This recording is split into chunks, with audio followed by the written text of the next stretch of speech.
Hi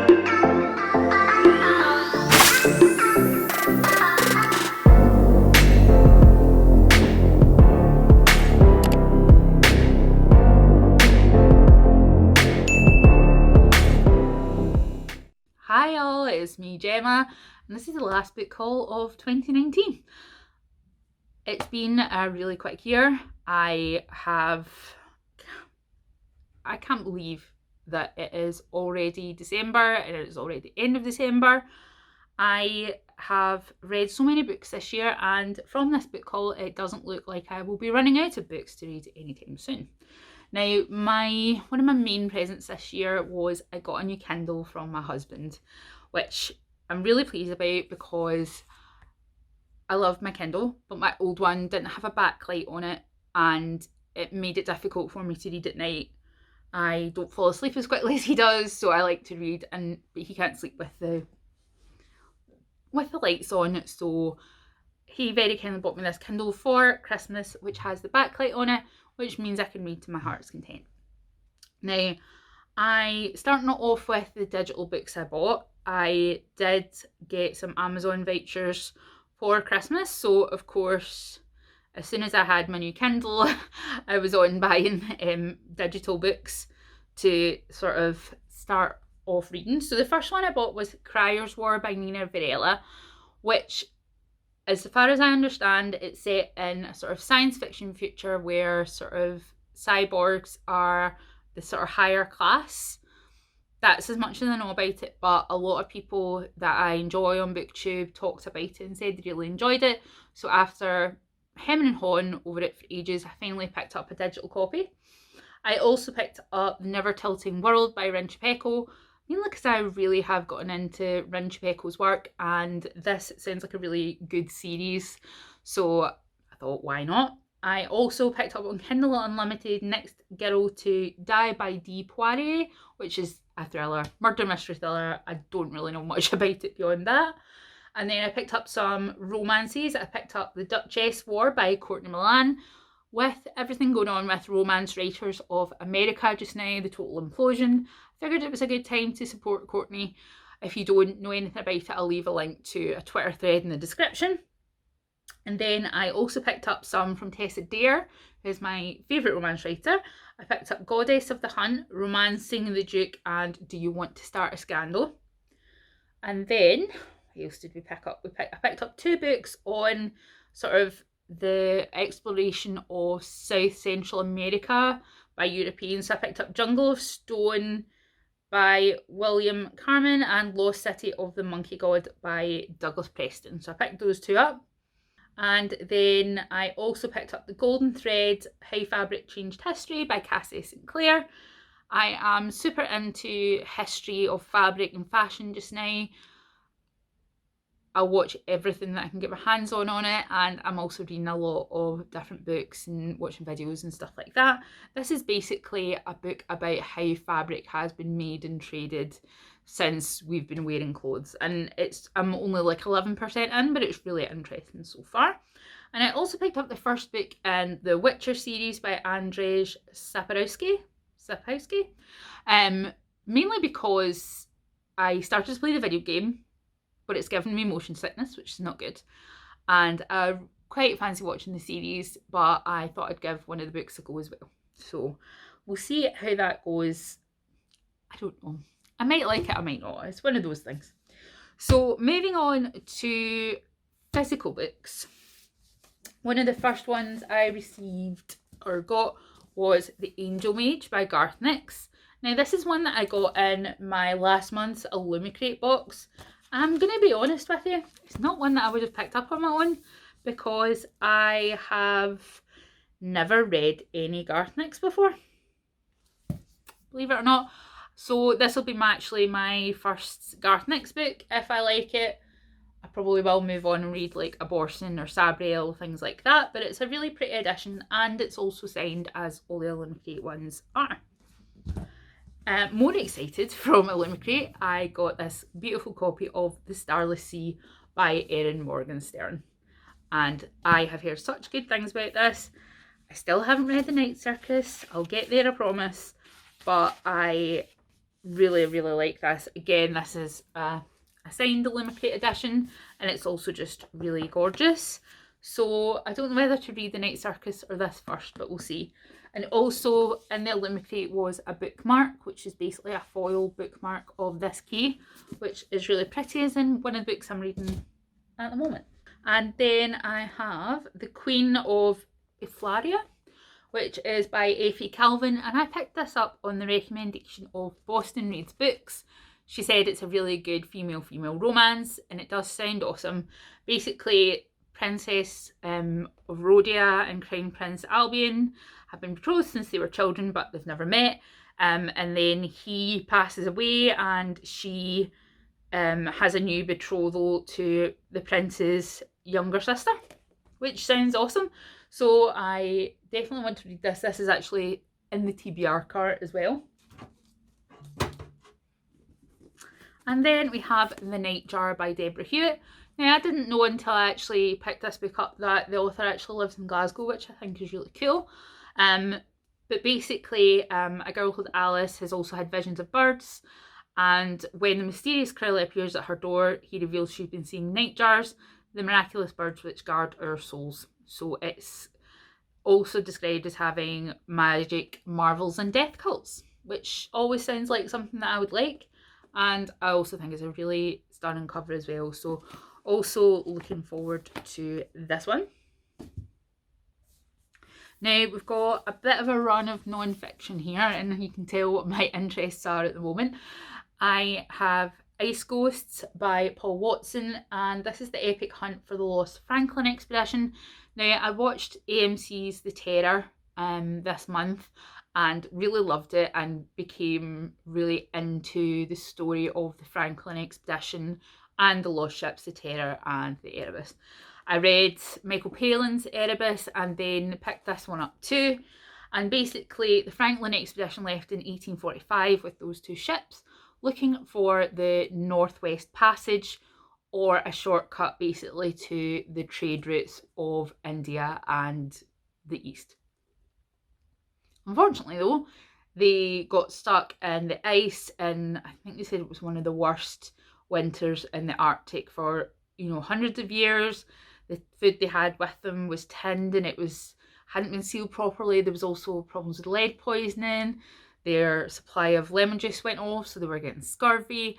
Loads and loads of things just conspired to make it so that they did not survive. Not a single survivor was ever found. And it wasn't until 2014 and 2016 that the ships themselves were located. First of all, HMS Erebus and then HMS Terror.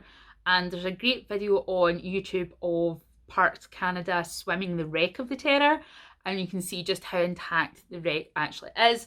So I'm really looking forward to reading this one. I am absolutely interested in pretty much everything to do with Terror and Erebus at the moment. So if anyone knows any other good books, then, point them my way.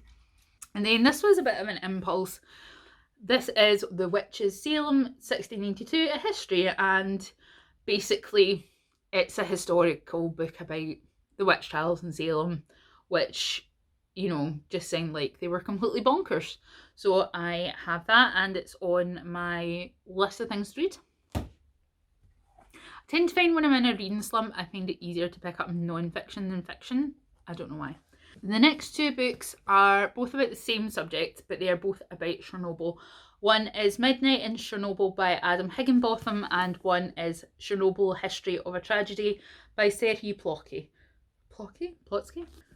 So both of these cover the 1986 Chernobyl disaster in Ukraine, and like a lot of people, I watched Chernobyl this year, and from what I can gather, if it looks as if it was bonkers, or if it sounds like what happened was bonkers, that's not the half of it. So I picked up these two. They were the most popular ones, the most recommended ones on it. So I've already started Midnight in Chernobyl, and then I'll read Chernobyl next after. Now, the next few books I picked up are all about clothing, fabric and fashion history. I am in the middle of sewing an 18th century chemise at the moment. I'm hand sewing it, so it's taking me forever, but it's being really satisfying. And I also got a new sewing machine for Christmas from my mum. Thank you, Mum. and I am just really super into clothing and the history of clothing just now. I'm trying to make a promise to myself to cut out fast fashion in 2020. So just it's one of those ones where I am obsessed and need to know everything about it pretty much instantly.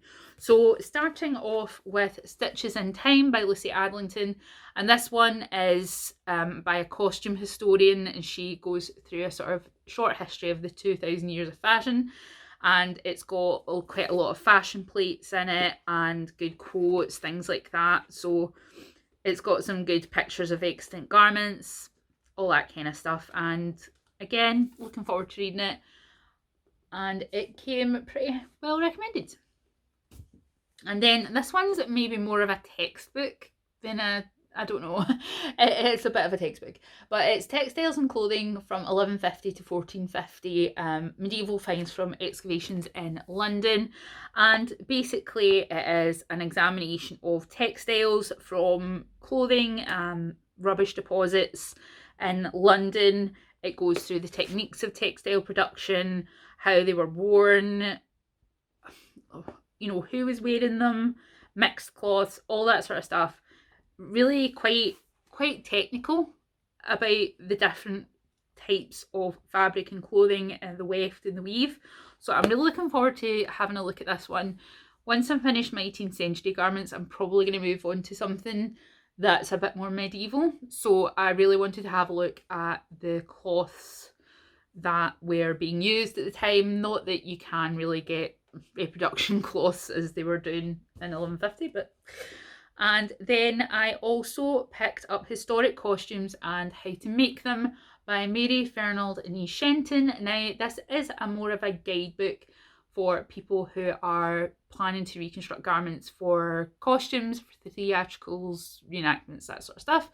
And it has some, as you can see, sort of not to scale patterns in here.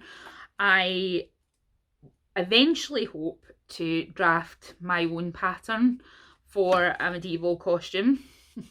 That should be fun one day when me doing maths, if you know me very well. So I thought this would be a good one to pick up. It came pretty highly recommended, and I also picked up a set of tailor's rulers as well, tailor's curves and stuff for making my own patterns when the time comes, once I'm eventually finished this chemise.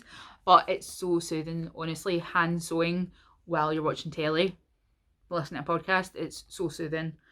And last one I picked up was the Fashion Chronicles, the Style Stories of History's Best Dressed by Amber Butchart. Now, Amber Butchart is awesome. I don't know if you've heard of her before, but she does a really cool series on BBC called Stitch in Time, where they reproduce garments from famous portraits by using historically accurate methods and fabrics. And she also does a cool series on the Historic England channel. It's not called Historic England, but you know what I mean.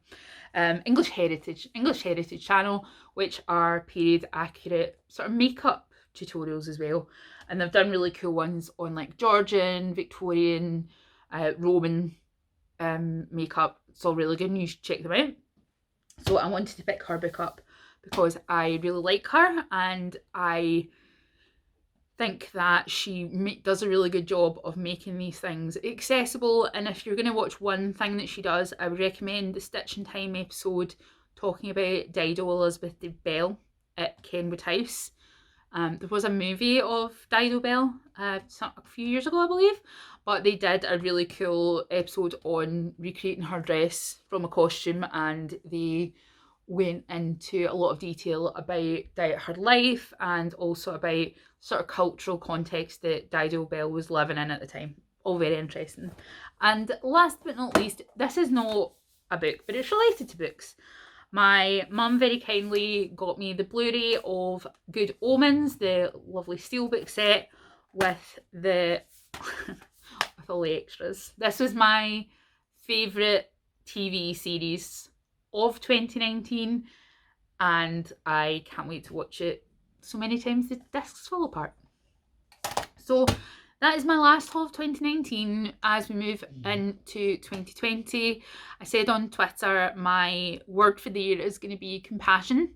And taking that into account, like I said, I want to have compassion for myself, but also for other people.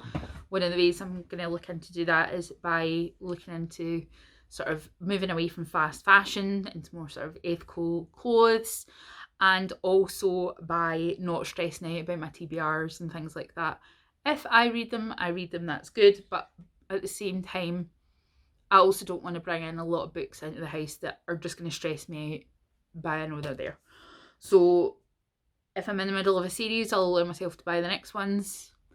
But if I've not read the first book, for example, I'm not going to buy the whole series, which I have done in the past and then hated it. So, which I did that with Daughter of Smoke and Bone, and didn't like it at all. So, but for me, have a happy new year and good luck in 2020. Bye.